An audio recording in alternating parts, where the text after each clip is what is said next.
No, tempomat je nastavený na 85 km za hodinu.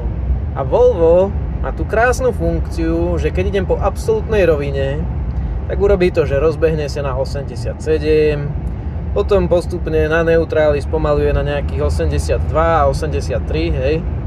A zase 83, 4,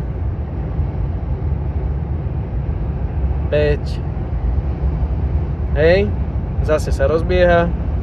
Občas to chvíľku drží tých 85, potom zase pridá 87, spomalí.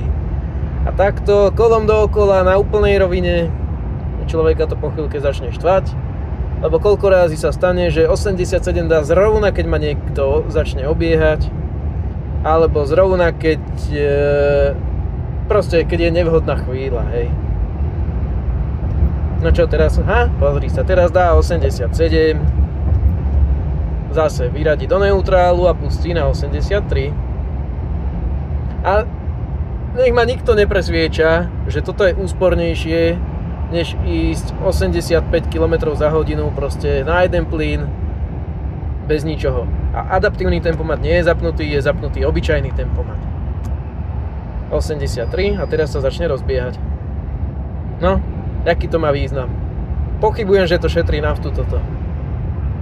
Každé jedno rozbiehanie podľa mojich osobných skúseností minie viacej nafty, než keby to udržiavalo rýchlosť.